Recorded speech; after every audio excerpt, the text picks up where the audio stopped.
So this notebook, which was just posted, so it's about building a new BART tool and system test. And so again, just to reiterate, typically you would perform this workflow in a terminal or through some kind of programming IDE. Just for demonstration purposes, we're using this Jupyter notebook. And the main goals of this tutorial are to understand the BART layout, the BART code layout. So we saw some of that already from Christian. And also understanding the layout of the C code of a BART tool. It has a main function, it has library calls, and it has some input-output operations. How to actually compile a new BART tool, and then how to add a system test to test correctness and demonstrate basic functionality. So as a motivating example, yesterday Nick presented how we can actually perform e-spirit calibration on non-Cartesian data. And it had a couple of extra steps. So today we'll build a new C tool, which I'm calling NU eCalib for non-uniform eCalib. It will perform e-spirit calibration directly on non-Cartesian data. And the basic idea will be that we load the non-Cartesian trajectory and the case-based data set, which has some number of coils, say C coils. We'll perform an inverse NU FFT to go to image space, followed by a forward Cartesian FFT to go back to case space on a grid. And then we can perform e-spirit calibration directly on that data set.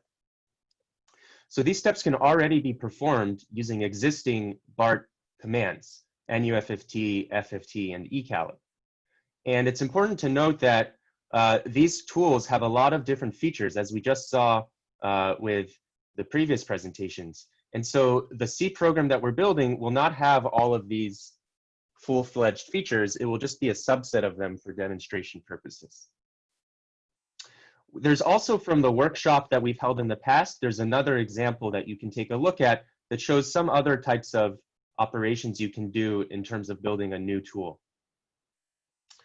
So if you're running this through the binder, it should already have everything you need. If you're running this locally, there are a few steps.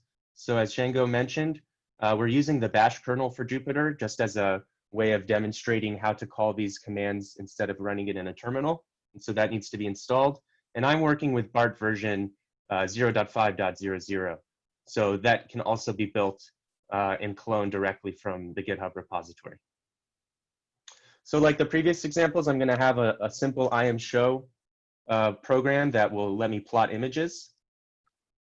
And we've already seen a little bit about the BART layout, but right now I'm just saving the webinar path, which has some code we'll need later. And then I'll go to the BART directory. And in that directory, there are a few main folders, which we've already seen. The doc folder has documentation. The source folder has all of the source code and files. The lib folder contains the compiled libraries. The tests folder has the system test code that lets us test BART tools. The unit test has unit test code to test the actual C API code. And then there's a makefiles subfolder for putting in new make rules. So moving along, the source files. The source files is where the C code actually lives. It's under SRC. That's where the command line tools are found. But also, we group code based on basic modules or libraries, and we nest them in the subfolder. So for example, the non-cart library, which is non-Cartesian related code, lives in a subfolder in the source folder. And this will be compiled into a library called non-cart that we can then include in our new commands.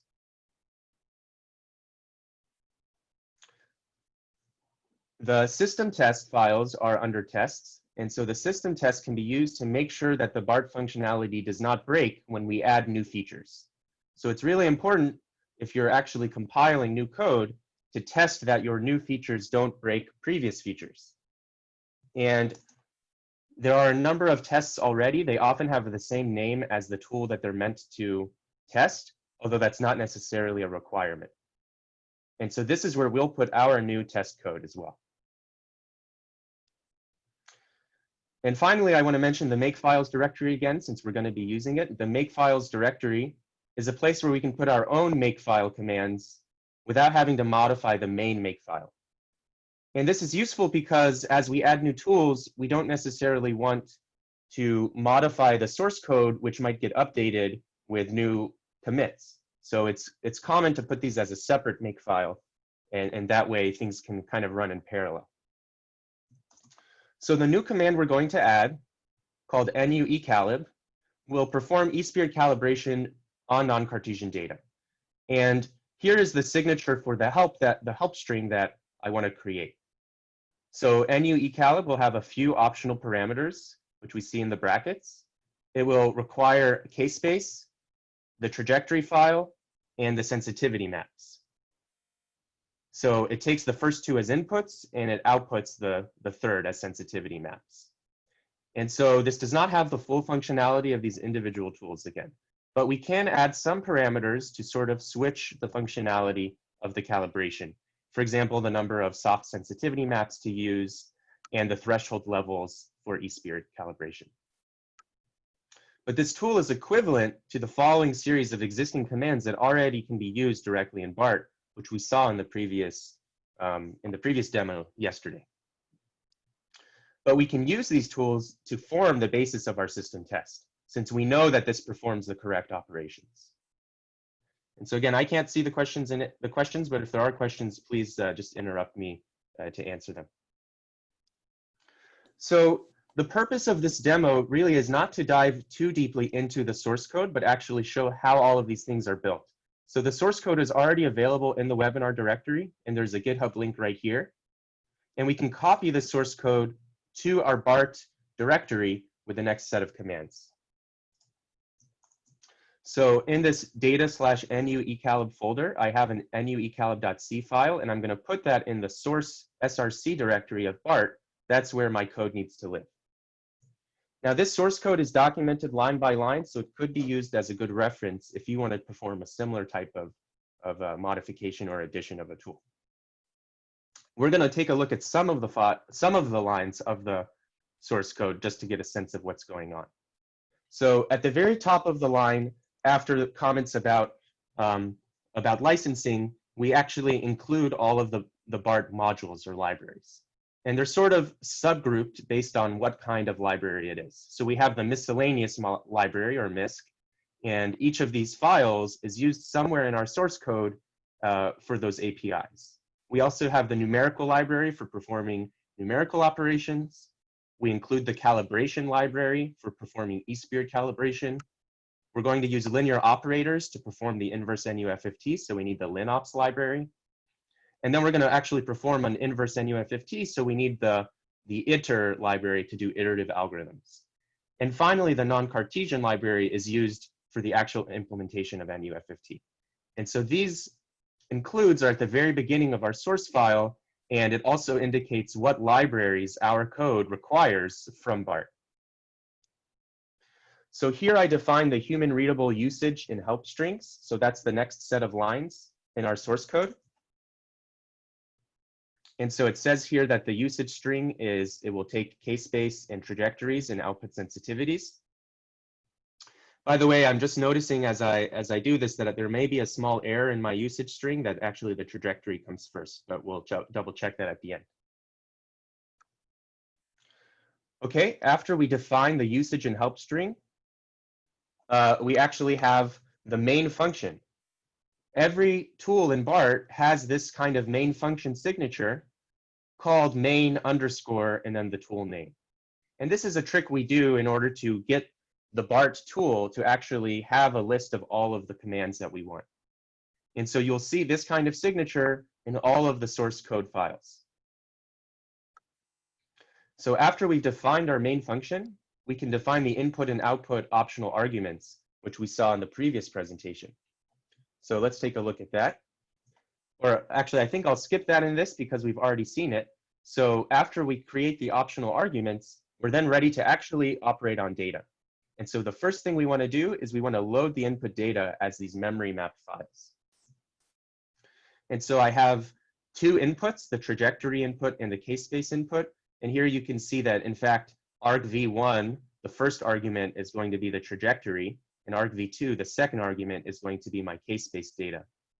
And when I load the data, I'm using the load_cfl function, but the load_cfl function also needs a memory for the dimensions that are going to be loaded. And the load_cfl takes the dimensions, figures out how much data to load from the memory map file, and stores it in this complex float, which I've called TRAJ, trash. And similarly for case space, I allocate memory for case space dimensions, and then I load the CFL. So once our data is loaded into our memory, we can perform operations on it. Now, there is a jump in the code here, but the first thing I'm going to do is I'm going to make my non-uniform Fourier transform operator, because I want to take my non-Cartesian case space data and grid it into image space. So this is just a comment that says, what are the steps for doing iterative NUFFT? We use the non-cart library to do it. The first thing we do is we estimate the image dimensions based on the trajectory. Then we construct the NUFFT linear operator using the linop library. And then finally, we perform a least squares fit to iteratively compute the inverse NUFFT. So skipping a few of those lines, but taking a look at the two main lines that we might care about. Here I create my NUFFT operator. It's a linop type operator, so we need the linop library. And I'm calling NUFFT create, which takes certain inputs. For example, what are the dimensions of case space? What are the dimensions of the target image or coil image? So C image I'm using to refer to the coil image. What are the dimensions of the trajectory itself, and a config option for the NUFFT. When we have the NUFFT linear operator, we can use the iter library to actually compute the inverse NUFFT in an iterative fashion. And I'm using the LSQR interface, which is a least squares solver. And you can see that I pass the LSQR some other config related info that says that this is going to be using a conjugate gradient type iteration. I give it the dimensions and the memory for my output, coil images, and I give it the input, my case-space data. Internally, the NUFFT op, which is right here, already knows about the trajectory info because I created it when I made my linear operator. And so I could use this NUFFT op multiple times if I wanted to perform multiple NUFFTs on different input data. Okay, after we've done the NUFFT, we want to take the Cartesian FFT to go back from coil images to gridded case space. And so the steps here for estimating the sensitivity maps are take the FFT of the coil image, store it as a new dataset case space grid, extract a calibration region from the center of that gridded case space, and then run the eSpirit algorithm. So the next steps are to take the FFT of the coil images, and I'm using a unitary centered FFT. I'm taking my coil images as an input. I'm storing it in a new variable case space grid. I'm doing the FFT along this bit mask, which is defined in MRI.h. It specifies the spatial dimensions. And the final dimensions shown here are the dimensions of the input, the coil images. Next, I can use the Calib library to actually extract a calibration region from this data. So I don't want to operate on the full case space grid, but actually I will just take a cal size chunk of the data, which was defined at the beginning of the file. When I have my calibration data, I can run the eSpirit algorithm, which is also in the Calib library, and we call it Calib. It has its own configuration options, which can be modified, and it's going to store the output in a variable that I'm calling sense for sensitivity maps. And it also stores the eigenvalue maps, which are derived from the eSpirit algorithm. It takes the calibration data as an input, and it has the calibration dimensions known to it as well. The last lines of the C code is just cleanup in memory. So this is the very end of my main function, where I free my temporary memory using the MD free functions, and then I unmap the memory mapped data, which is no longer needed, the two inputs, and the output. And then I print a message to say that this finished and succeeded successfully. So this is the source code. It's about 200 lines of code because of how heavily documented it is. But actually, it's quite simple, and I encourage you to take a look at that if you're interested in developing new tools. But how do we actually build it? Well, to build it, I'm going to add a custom makefile, and I'm going to put it in the makefiles directory where it can live undeterred by other changes to the source code that happens. So I've already created the makefile, which is in this webinar GitHub repo, and I'm going to copy it to the makefiles path. And by convention, I'm giving it the name makefile.nuecalib so that I know that this is the makefile for my new tool. But in principle, any file makefile dot and then any postfix will be used in the build. So this is a relatively small file. It only has 2 lines of code. The first line says modules_nuecalib, and it has a list of the libraries that my tool requires from BART. So this matches up with the includes that I had at the very beginning of the file. I need calibration library, I need non-Cartesian library, I need iterative algorithms library, and I need linear operators library. Then I add to this special variable called xtargets, I add nuecalib as a target for the main build. And I'm going to let this run. So now I can compile with the command make to automatically build my new tool along with the other BART tools that may be required. Now, if you're running this in the binder, this may take a couple minutes because of the limited compute.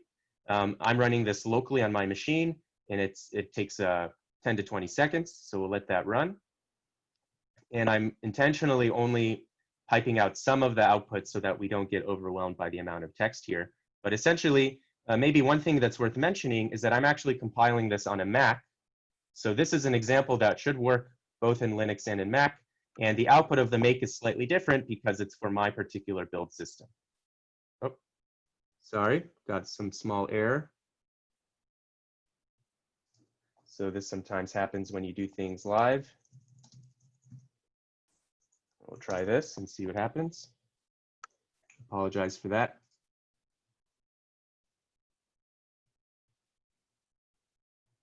Okay, let's see what happened. So it's still running here.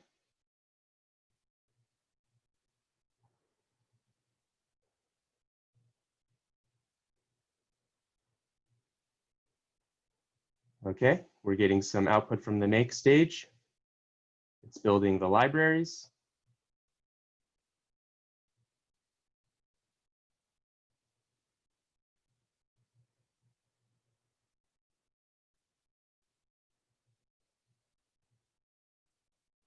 Okay, so that worked that time. Let me just, for the users chiming in, it's good to see errors and how to fix them. Oftentimes when we add a new command, and this is probably because I tested this in my own local machine before, sometimes it's a good idea to just do an all clean to completely clear out any dependencies and any previously failed builds, and then rebuild. And in that way, that's a first step, a first test to make sure that there's no other underlying problem.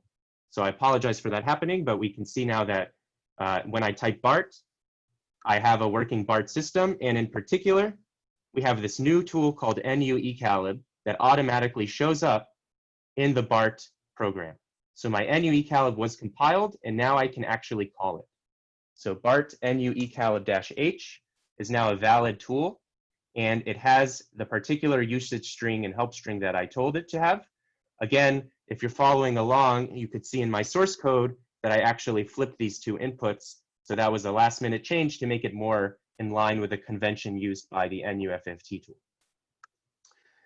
So now we can actually test the tool. So I'm going to test it on simulated data. I'm going to build basically a phantom that has a particular number of phase encodes and readout points with 4 coils. I'm using the trajectory tool, and this is directly out of the previous yesterday's webinar with the non-Cartesian demo. So I have my non-Cartesian data that I can display. It has 4 channels. And I can perform an inverse NUFFT using the NUFFT tool with the -I for inverse.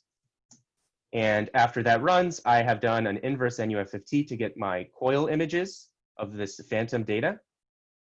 I can follow that with an FFT-U to do a unitary forward transform to go from the coil images to the k-space grid. And now I have my gridded data in k-space. I can take this gridded data as an input to the eSpirit algorithm. I can define a few parameters that I'm going to use for eCalib, and then I call it with my gridded data and output it to the sensitivity maps. So eSpirit runs, and I have my 4 estimated coil images that came from my gridded case space. But now, instead of doing that 3-step process, we can use our new tool to do it in 1 step. So I'm instead going to call the nu eCalib command, which I just added. It takes the trajectory, it takes case space, and I'll store it in a new output called sense2 that later we can compare to the original. So I run that. It estimates the image, calls the NUFFT, and finally calls eSpirit calibration. And it also gives me the same 4 maps out. And I can use the BART NRMSE tool to compare the error, the relative error between those two. And I see that it's quite small, just some floating point error. So effectively, my tool is performing the right thing. Now I can formalize this test by adding a system level test. I can basically take the steps above and create a system test out of it that will be run automatically when I call make. So I've already built the test, and it's included in the webinar repository. And if we look at what the lines in the test do, they rely on some existing BART tools in order to do the test.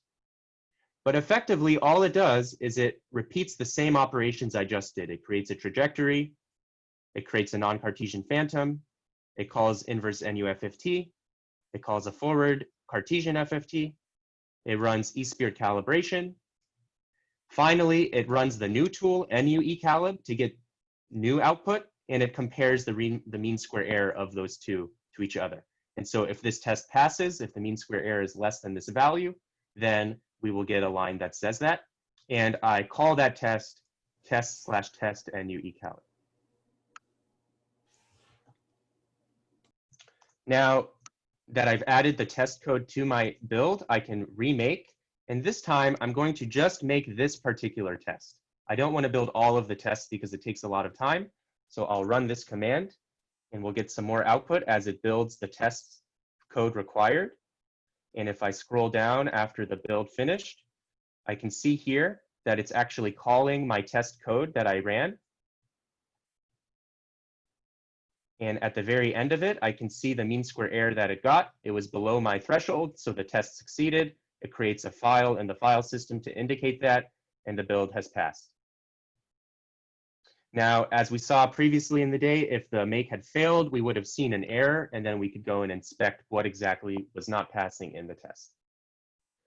So in short summary, we showed how we can actually add new C code files and a system test for the command, and then actually run it on simulated data, both to use as a standalone example of how the C code can be used, but also to make sure that the functionality does not break in the future.